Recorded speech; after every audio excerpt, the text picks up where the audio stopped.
So Vishnupriya ఇట్లాగా సగం సగం బట్టలేసుకొని తన ఫాలోవర్స్ ఎవరైతే ఉన్నారో వాళ్ళ సబ్స్క్రిప్షన్ పేరిట మోసాలు చేస్తుంది అనమాట. అది ఎంతవరకు కరెక్ట్ అంటారు? డబ్బులు లేవేమోనమ్మా ఈ మధ్య కాలంలో, కాబట్టి ఆమె అట్లా చేస్తున్న దానిలో తప్పేముందమ్మా. అంటే అంత సోషల్ మీడియాలో అసభ్యకరంగా చేయొచ్చా అండి? ఒక్కటినమ్మా, అసభ్యకరం గురించి అట్లా ఇప్పుడు మాట్లాడడం కూడా వేస్ట్. ఆ, మీకు తెలుసో తెలియదు సొసైటీలో ఆ, ఈ మధ్య కాలంలో శివాజీ గారు మర్యాద గురించి చెప్పినందుకు ఎన్ని తిట్టారు ఆయన, ఉమ్, ఎన్ని మాట్లాడినారు. ఉమ్, మరి ఇలాంటి వాళ్ళ మీద చర్యలు తీసుకోవడం అనేది గవర్నమెంట్ మానేసింది. సినీ ఫీల్డ్ పెద్దలు ఎవరు పట్టించుకోవట్లేదు.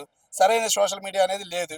ఓకేనా, ఇష్టం వచ్చినట్టు పెరిగిపోయింది. ఎవరు పడితే వాళ్ళు మీడియా ముందుకు వచ్చి మాట్లాడేస్తున్నారు, ఏదేదో చేసేస్తున్నారు, బండ బూతులు తిడుతున్నారు. ఓపెన్గా చెప్పాలంటే ఎవరైనా పట్టించుకుంటున్నారా?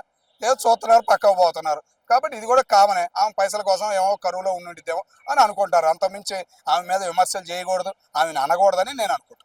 అలా అలా కాదు కదా అన్న. చెప్పండి. ఇది చేయాలి, స్పందించాలి కదా, ఎవరో ఒకళ్ళు ఉండాలని. ఇప్పుడు మధ్యకాలంలో ఆడవాళ్ళకి ఏమైనా అన్యాయం జరుగుతుంది, ఆడవాళ్ళ పెద్దవాళ్ళు ఎంత రేంజ్లో చేసేవాళ్ళు ఒకప్పుడు, ఇప్పుడు ఎవరు చేస్తున్నారు? ఒకళ్ళు ఇద్దరు వెళ్ళి పోలీస్ స్టేషన్లో కడుపు మండిన వాళ్ళు పెడుతున్నారు. సేమ్ ఇంతే, ఇది అంతే కామన్. అన్న ఇంతకుముందు ఏదైనా తప్పు జరిగిందంటే ఒకళ్ళు కాదు 100 మంది నుంచి సమాధానం వచ్చేది. ఇప్పుడు వస్తుందా? మరి మహా అయితే ఒక 10 మంది మాట్లాడతారా మా టాపిక్ గురించి? ఎవరైనా మిగతా వాళ్ళు పట్టించుకుంటున్నారా? ఎవరు బాధలు ఆలకుండా, ఎవరు కష్టాలు ఆలకుండా ₹1 సంపాదన కోసం అవకాశం వచ్చింది, ఆమె సంపాదించుకుంటుంది. దానిలో తప్పేం లేదు కదా.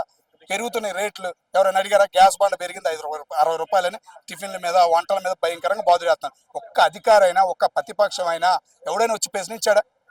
ఒక గవర్నమెంట్ అధికారులైనా చెక్ చేస్తున్నారా? మరి సొసైటీలో సొసైటీగా నడుస్తుంది ఇప్పుడు, ప్రైవేట్ సొసైటీ.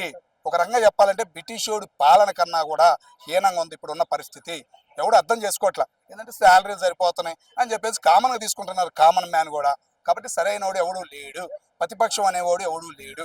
పార్లమెంటు తలుపులు మూసి రాష్ట్రాన్ని విడగొట్టినప్పుడే ఒక రాజకీయం అనేది అనగారిపోయింది. ఇప్పుడు ఈ మధ్య కాలంలో మోడీ గారి పుణ్యం అంటే దక్షిణ భారతదేశంలో ఉన్న పెద్ద పెద్ద కుబేరులు మొత్తాన్ని తొక్కేశారు. వాళ్ళు ఏం చేయలేకపోతున్నారు. ₹1 సంపాదన అనేది రాష్ట్రానికి లేదు, దేశానికి లేదు.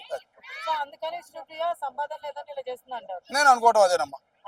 అంతే, ఆమె సంపాదన కోసం ఆమె చేసుకుంటుంది. ఆమె సోషల్ మీడియాలో పెట్టింది, వేరే వాళ్ళకి వెళ్ళి ఏం పెట్టలేదు.